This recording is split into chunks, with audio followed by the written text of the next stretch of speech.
Hello, what's up mga ka-Rick Vlogs TV? Ito mga ka-Mobit Rider. May panibagong videos naman tayo na gagawin ngayon. Ang videos na gagawin natin is reaction. Patungkol naman ito kay Boy Tapang. At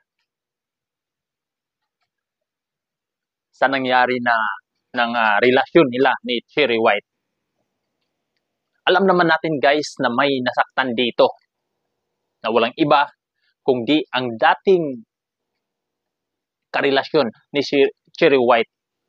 Isang vlogger,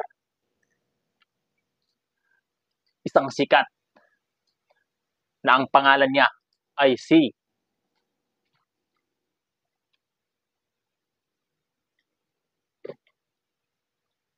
Pacboy.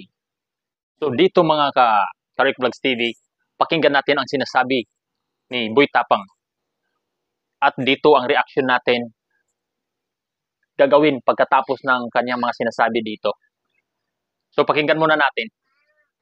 Nag-mention sa page ko na inagaw ko si Pacboy kapal doon ang mukha ko kasi mga agaw. Ngayon sasagutin ko yung paratang nyo. So ngayon magkwentuhan muna tayo ha. Pakinggan nyo to. So bago kami nagkarelasyon ni Cherry White, bago kami nagka-jowa, nasa Manila pa si Cherry White, nag-uusap na kami, nag-video call. Ang gagawin lang sana namin is collaboration. So make the story short, tinanong ko si Cherry White kung may jowa ba siya. Anong sagot ni Cherry White? Wala akong jowa, matagal na akong walang jowa. So siyempre, ako yung taong hindi may pagkamerites, hindi na ako nagtanong about sa kanya. Kung about sa kanila kay Pacboy, ang sa akin lang is komportable na ako na wala siyang jowa. So, siyempre, ako din naman na wala akong jowa. Okay, ganito, make the story short. So, habang tumatagal yung pag-uusap namin, pakikilala sa isa't isa, habang lagi kami nag-video call, nagkaroon kami ng feeling.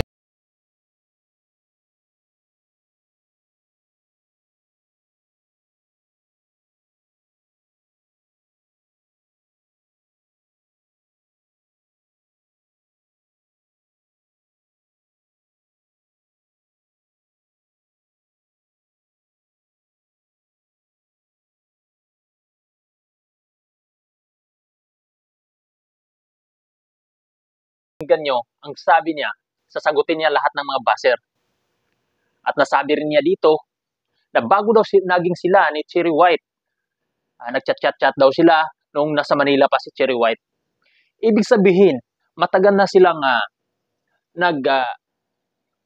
nag-chat-chat ni Cherry White. Ibig sabihin, matagal na rin pala itong babae na to nagtaksil kay Pacboy. Sa madaling salita, hindi po ako naniniwala na hindi alam ni Boy Tapang na sila ni Pacboy at si Cherry White. Bakit siya nagtatanong pa?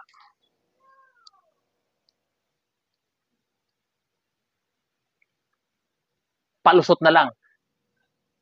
Dahil gusto lang din talaga ni Boy Tapang si Cherry White. Kahit may nasagasaan, may nasasaktan, pati ako na na-feel ko rin na sobrang sakit talaga din kay Pacboy sa nangyari sa kanya. Ang mga panluloko na yan, sana naman talagang masaya kayo sa pagsasama nyo habang may taong nasasaktan. At sabi pa ni Boy Tapang na hindi naman daw siya marites at hindi na niya tinatanong-tanong si Cherry White dahil matagal na rin po naman na sila na magkakilala. Kaya po hindi na po siya nagtatanong. Dahil ang lahat ng yan po, alam po ni Boy Tapang yan na talagang may gusto rin si Cherry White sa kay Boy Tapang. Kaya po yan ang nangyari. Pareho sila.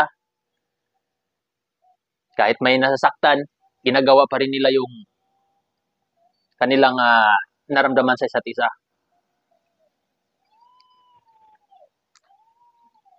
At dito, hindi lang naman po kay Boy Tapang ang mali, kundi pati rin po ang babae. Ang nangyari kay Boy Tapang ngayon, ang nilalawayan na ni Pacboy, nilaway-lawayan ni Pacboy, sinalo lahat ni Boy Tapang. Si Cherry White, nalalawayan na ni Pacboy yan. Kaya Pakboy, ibigay mo na yan kay Boy Tapang dahil nalawayan mo naman wala ka na pagsisihan pa. Kaya yun mga reaction natin mga ka-Rick Vlogs TV. Maraming salamat.